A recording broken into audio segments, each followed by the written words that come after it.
Hola, mi nombre es Meji Cuellar y hoy les voy a platicar una historia. Fíjense que hace, no sé, un poco más de 10 años, yo estaba dando un taller con gente de la tercera edad que escribieran sus historias y se me acerca una señora de más de 80 años y me dice, yo quiero platicar mi historia. Le dije, pues sí, inscríbete al grupo. Y me contesta, es que no sé leer y escribir. Me quedé pensando, yo no hago ese tipo de concesiones porque yo soy una convencida de que todos debemos escribir, que todos tenemos la capacidad. Entonces, he hecho nada más dos veces. Una mujer que estaba casi en su lecho de muerte, que quería dejar su historia, y la de ella. Así que le dije, bueno, cuando termine el taller, te voy a dedicar 10 minutitos y yo te grabo. Y tú me dices, ¿de qué quieres hablar? No, pues de mi niñez. Ah, perfecto. Así que al día siguiente, el día del taller, cuando terminó, yo pensaba, con 10 o 15 minutos suficiente. Y empieza la señora a platicar. Cuando yo era niña, tenía 6 años, yo era los ojos de papá, porque mi papá era ciego. Entonces yo era la que de la mano lo llevaba a donde tuviéramos que ir. Ellos vivían en unos que le llamamos nosotros, yo soy de México, le llamamos ejidos. Y entonces son lugares alejados de toda civilización, incluso actualmente. Estamos hablando de hace 10 años y ella tendría unos 84 años, estamos hablando casi de 100 años. O sea que en esos lugares, en realidad, los caminos estaban hechos por el hombre al andar, más no planeados.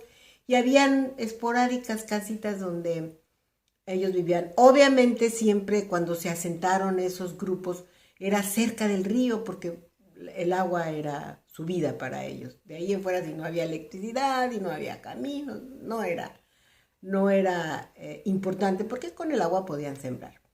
Así que ella dice que lo llevaban de la mano. Entonces yo le pregunté, bueno, ¿y tu papá a qué se dedicaba? ¿Trabajaba? ¿Por qué era ciego? Bueno, mi papá era ciego porque cuando estaba joven perdió un ojo por una enfermedad. Le dio una enfermedad y perdió un ojo. Después, cuando ya estaba casado, trabajaba en el campo y le cayó una espina en el otro ojo y lo perdió. Bueno, era la versión de ella. Nosotros sabemos que a veces si es una severa infección en un ojo, a veces se pasa al otro. Pero bueno, era la versión de ella de que fue por una espina y lo dejamos así. Entonces él quedó ciego y cambió de trabajo. Antes se dedicaba al campo, pero ahora que era ciego, pues se dedicó a visitar a los enfermos para ayudarlos a bien morir. Esa palabra de bien morir de verdad me subyugó. Qué bonito ayudarlos a bien morir. ¿Y qué hacía tu papá? Bueno, él llegaba al lugar donde estaba el enfermo y él podía ver a la muerte, porque él veía por dentro. Entonces él podía saber si ese enfermo se iba a curar o se iba a morir.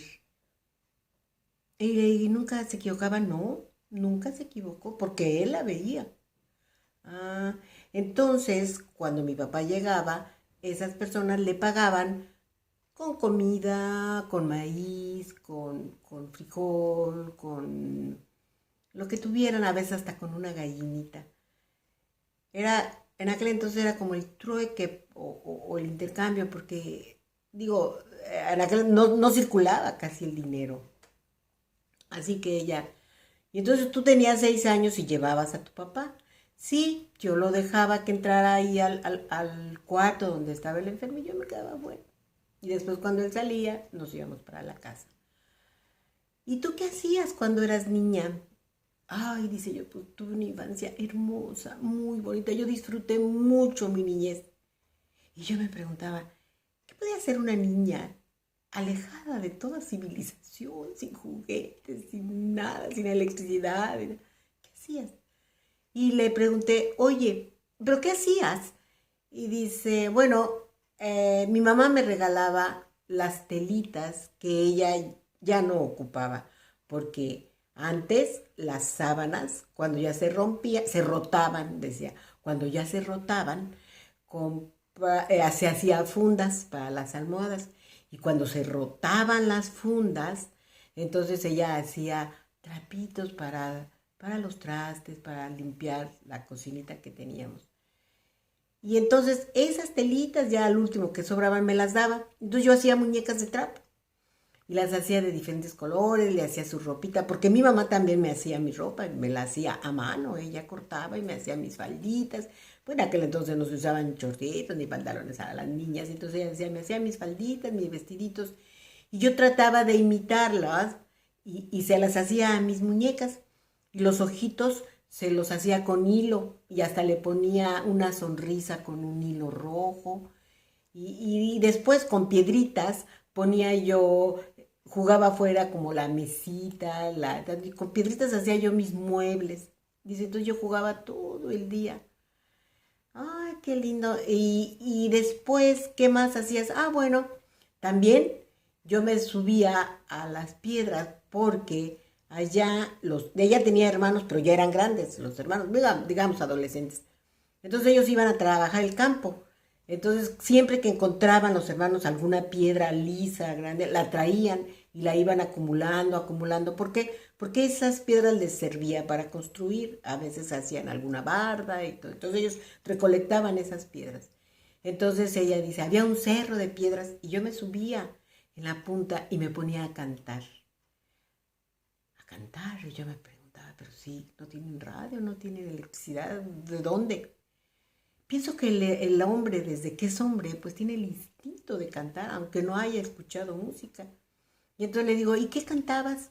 Bueno, yo cantaba lo que veía.